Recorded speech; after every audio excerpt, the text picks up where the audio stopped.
Why a 2-inch front-only lift for my Toyota Tacoma?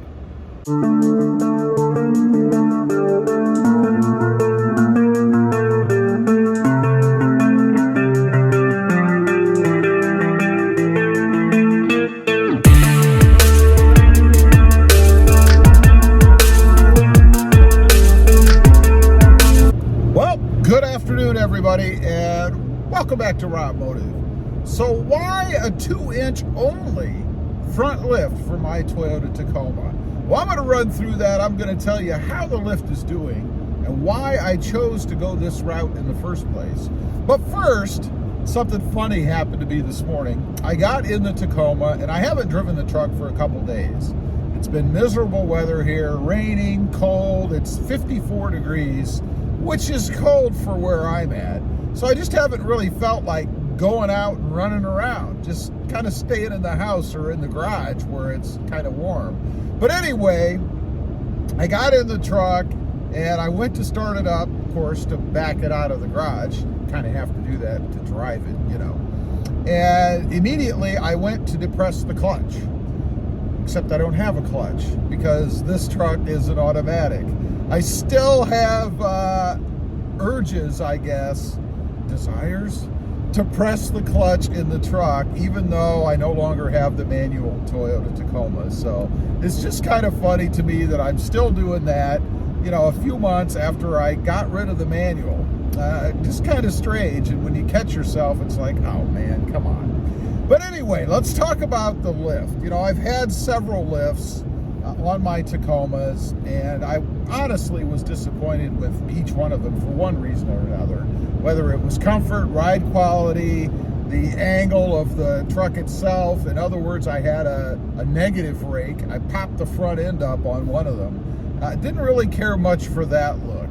So that's one reason. I decided that I didn't want to do that again. I didn't want to mess with the 3 2s or the 4 3s or whatever, the lifts that you have to put on to kind of level out the truck, which was my goal too. I wanted the truck to be level. I didn't want that negative rake for sure. I could live with a what I'll call as a positive rake, or where the truck kind of points down, but I didn't want to have anything going the other way, like I felt like I was getting ready to blast off. So that's one reason I went with the 2-1. Or 2 rather. I didn't go with a 2-1. I thought about it, but then as I got more into deciding, I guess, what I was going to do and researching everything, I found that doing a 2-1 lift wouldn't give me a level truck because the truck is not 1 inch different in the back. So I went with just the 2 inches in the front. It's actually a little bit less than that. If you haven't seen my previous videos, it's a Bilstein lift. It's an adjustable shock. You can pick different levels where you want it to be. And I chose, I think it's the 3rd setting, 1 down from the most, maybe the 2nd, but it's 1 point, if I recall, it's 1.88, 1.89 inches, something like that raised the front of my truck. Now, I did that for a reason, and I took into account what I was going to be doing with the truck. In my case, I added a bed mat in the back, which weighs not a whole lot, so that didn't make a bunch of difference. But I also added the sport bar, and that did make a difference. That's about, if I recall, it's about 100 pounds or something like that. So it does push the back down a little bit. So I had to make sure that going with what I did in the front, even though with just an empty truck, it would have been pretty close to level, it wouldn't have been on the setting I would have chose, which would have been 2 inches, had I not accounted for what I was going to do in the rear of the truck. And that's important. You have to make sure that you take into account what it is you're going to use the truck for if you're going to try to come up with a level lift so that you end up with what you want. Now, obviously, if I put more weight back there, hauling stuff around or whatever, well, then that's going to pop the front, in essence, make it look like the front of the truck is up a bit. But that's a temporary thing. You know, it's not like I'm going to haul around 300-400 pounds consistently. Maybe I'd haul a few bags of mulch or rocks or dirt or whatever, but it would be gone eventually.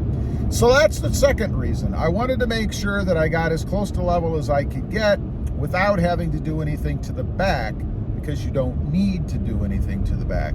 That brings me to my third point. I wanted to maintain as close to stock as possible. And the reason for that, there's really two. One is ride quality. I wanted to maintain as close to stock ride quality as I could. And I figured if I didn't touch the back, then I wasn't going to mess around with anything there that would screw up the ride quality of the truck. Now, in going with the Bilsteins, I also learned the hard way that the shocks are enough. You don't have to change the coils as well.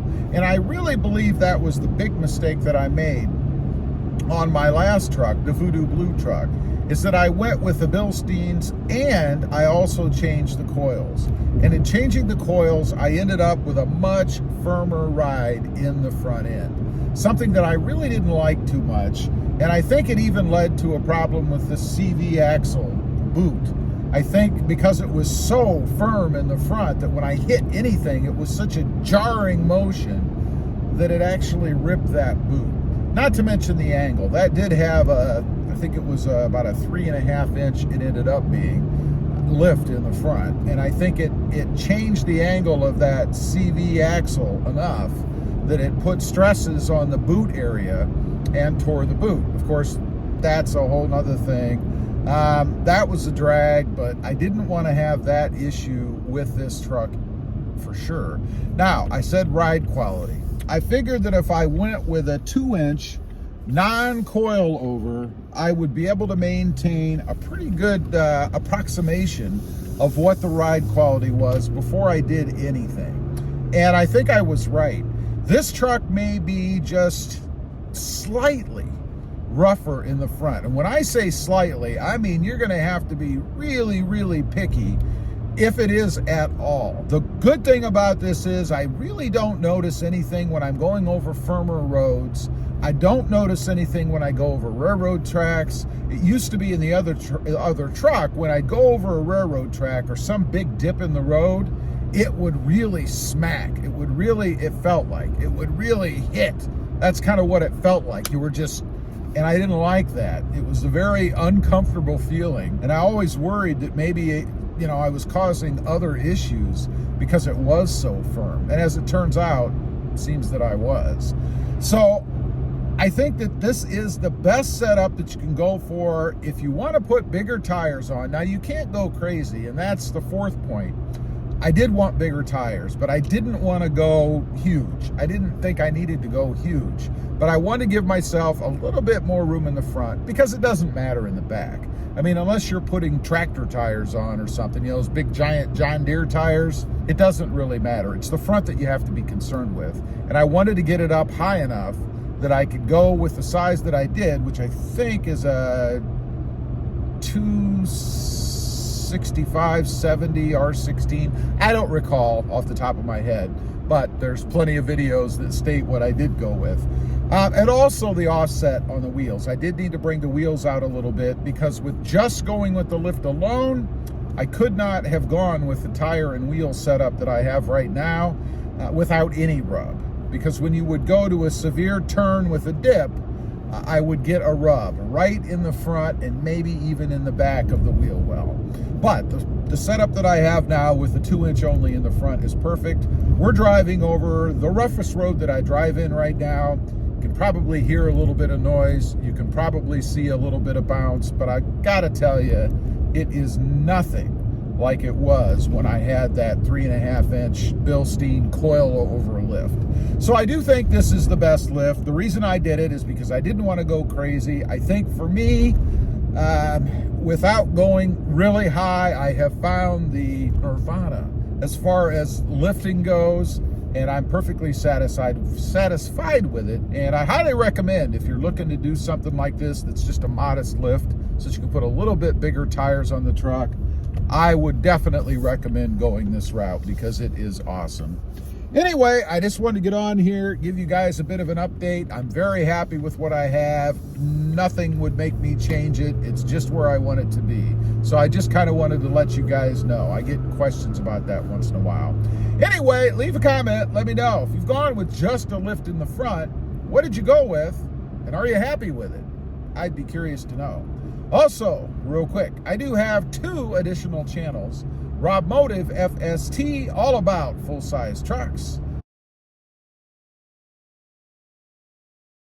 And Rob Motive JT, all about my 2020 Jeep Gladiator.